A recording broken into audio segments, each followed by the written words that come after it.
Yo guys, watch nyo itong video na to kasi ito yung video na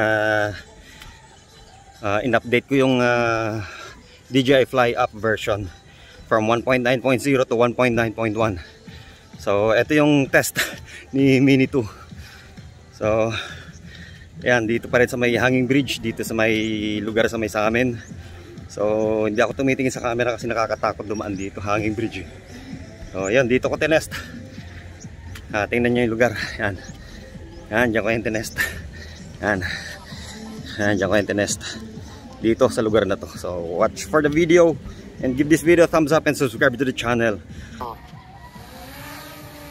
So, yun. Test ulit.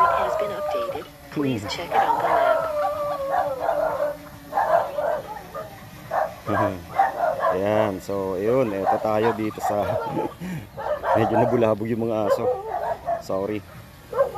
So dito tayo sa Kamaligan Park. Tingnan natin. Test lang, walang range test. Konting lipad-lipad lang. Wow, nice.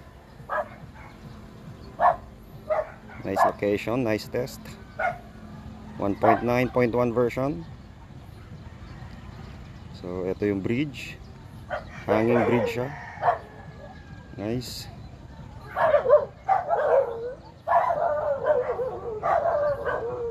So parang konting ano, overexpose konti.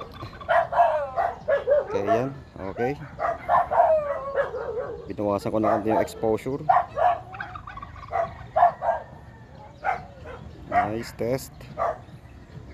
So 1.9.1 version. Tingnan natin. And pansinin nyo guys yung improvement kung meron.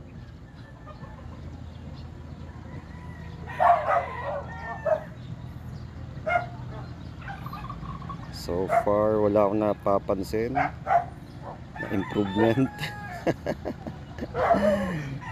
Pero this is a very beautiful spot.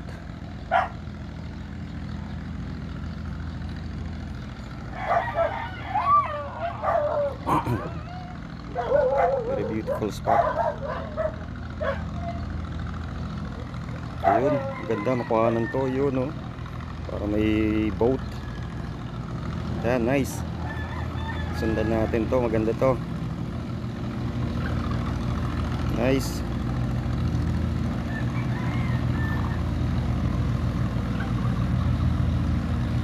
Nice, ganda oh. Beautiful. Ganda.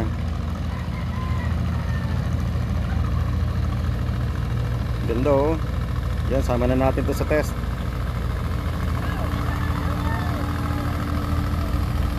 Nice. Hindi lang mababanggaan. Wala lang mababanggaan.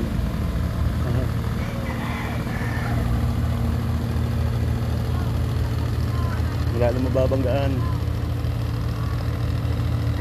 Nice. Ayan ha, test yan ha. Wala lang mababanggaan. Wala lang mababanggaan guys. Nice.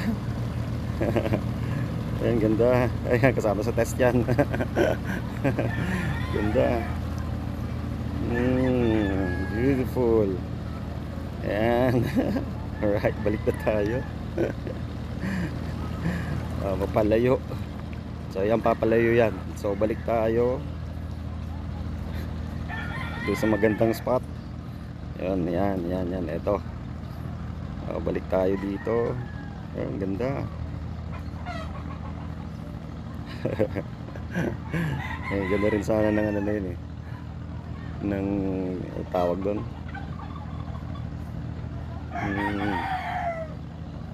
ng parang mas gumanda yung kulay niya. Kasi gusto ko siya i-compare do sa aking Hotel Evo na ano eh. Ito parang na-enhance yung kulay niya oh.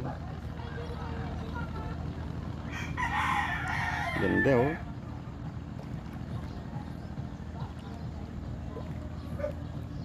Disable yung ano niya, yung video saka ano, while you are taking a video, naka-disable yung button ng ano, or yung option ng video at photo.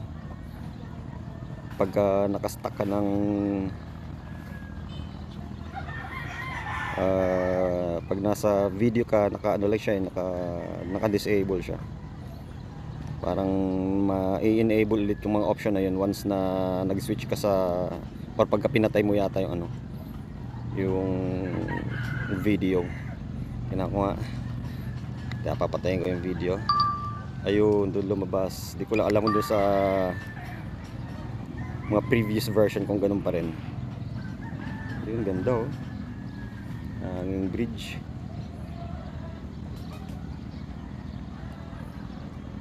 So far mukhang wala namang nagbago. Yung version lang yung nagbago, pero pagdating sa overall user interface, ganun pa rin. Ewan ko lang, mukhang na-enhance yung color mukhang naging vivid. Ayan, ganyan oh. Ewan ko lang parang. So yan yung bridge. Pero alam nyo guys, parang mas maganda yung mas magandang kontrolin tong DJI na to, tong Mini, kaysa dun sa Hotel Evo. Mas swabe tong kontrolin talagang napaka-responsive niya. Proportional yung niya, yung control niya. Kung anong yung binigay mong input, yun din ibibigay sa'yo na input ng aircraft. Kung ano yung binigay mong input sa controller, sa remote, ganun din.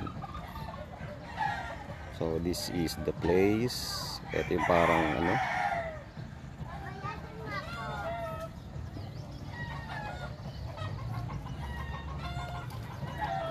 pinaka parang boulevard yan.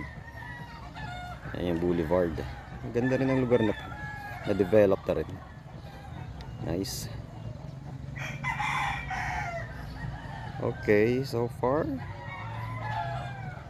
wala akong nakitang bago.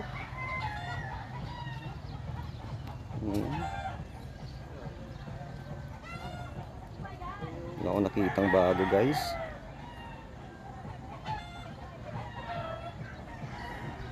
So yun lang, tingnan natin. Check natin ulit yung mga dito.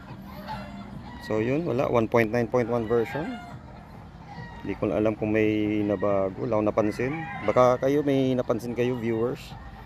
Paki-comment nyo na lang yung napansin yung maliban sa 1.9.1 version from 1.9.0 version to 1.9.1.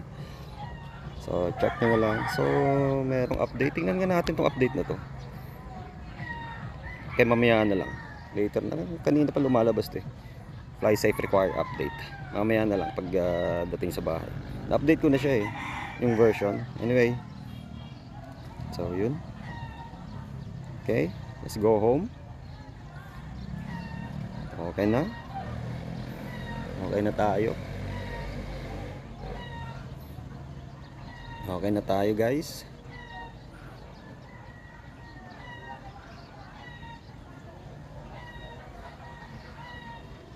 So nandito ako. Saan ba ako? Lumampas eto. Dito yun. Ayan. Ganyan ako. Lapit. So maganda yung control nito Suabe. Responsive. Saka smooth na napaka-responsive. Kaysa dun sa Hotel Evo Nano. Yung Evo Nano naman bumawi sa video quality. Saka yung geofencing niya. Wala siyang no-fly zone. Alright, so yun yung test ng 1.9.1 version. So check nyo na lang guys kung ano yung nagbago.